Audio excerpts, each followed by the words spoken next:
మరి యొక్క ప్రపంచ వారసత్వ సంపదను రక్షించడం అనేది కేవలం ప్రభుత్వ బాధ్యత మాత్రమే కాదు, ప్రతి వ్యక్తి యొక్క ధర్మం కూడా.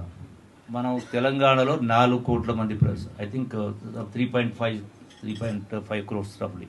ఇందులో మనం వేలల్లో మాత్రమే లెక్క పెట్టవచ్చు ఇవన్నీ చూసినటువంటి వాళ్ళు. మన పక్కన ఉన్న వాటిని మనం చూడట్లేదు. ఎందుకంటే ఉరుకులు పరుగులు, జీవితం, సంపాదన,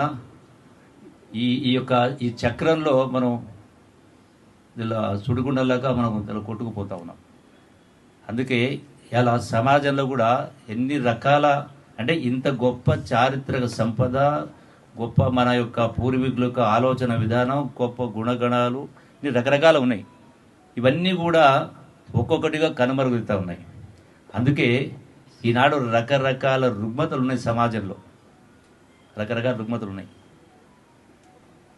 మరి ఈ రుగ్మతలను పారద్రోవడం, దాంతోపాటుగా ఇటువంటి టూరిజం కావచ్చు, ఈ యొక్క శిలా సంపద కావచ్చు, రకరకాల మాన్యుమెంట్స్ కావచ్చు, అట్లాగే ప్రకృతి అందాలు కావచ్చు, వీటన్నిటిని కూడా ప్రజలకు మళ్ళొకసారి మనం జప్తికి చేసే విధంగా, ప్రతినిత్యం కూడా మరణం చేసుకునే విధంగా వాళ్ళను మనం తయారు చేసినప్పుడే వీటికి మనం మళ్ళీ కొంత పూర్వపు వైభవం అనేది వచ్చే అవకాశం ఉంటుంది. కాబట్టి అందుకే మా శాఖ కల్చరల్ శాఖ ద్వారా, కల్చర్ అంటే జస్ట్ ఏదో ఆటపాటలు మంత్రి కాదు, అట్లాగే కల్చర్ అంటే సంస్కృతి, మన జీవన విధానం. కాబట్టి ఈ యొక్క సాంస్కృతిక శాఖ ద్వారా ఈ యొక్క మ్యూజియంస్ను అంటే అట్లాగే వీటిని కాపాడుకోవడం, మ్యూజియంసే కాదు మన చారిత్రక కట్టడాలు, వారసత్వ సంపదను కాపాడుకోవడంతో పాటుగా వారసత్వంగా మనకు వచ్చినటువంటి జీవన విధానాన్ని కూడా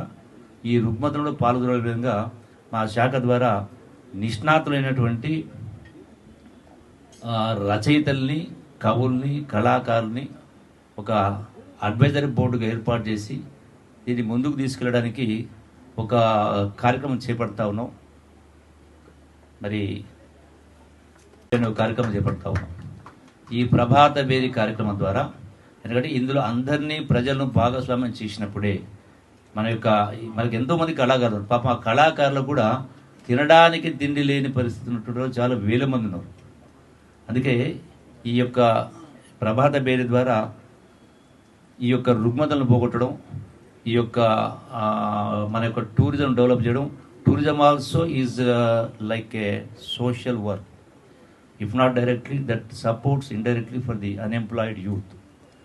అందుకని ఇది ముందుకు తీసుకెళ్ళాలన్నప్పుడు దీని ద్వారా అంటే షార్ట్ ఫిల్మ్స్ ద్వారా, స్కిట్స్ ద్వారా, అట్లాగే మన యొక్క రంగస్థలంలో అంటే ఏ విధంగా స్టేజ్ పర్ఫార్మెన్స్ ద్వారా, డిఫరెంట్ ఆర్ట్ ఫామ్స్ ద్వారా వీటన్నింటినీ ముందుకు తీసుకెళ్లే కార్యక్రమం చేసి ఈ రుగ్మతలను పారద్రోవడం, టూరిజం ప్రమోట్ చేయడం, అట్లాగే మన కల్చర్ని కాపాడుకోవడం, వీటన్నిటిని కూడా వారసత్వ సంపదను కాపాడుకునే దానిలో కార్యక్రమం చేపడతా ఉన్నాం.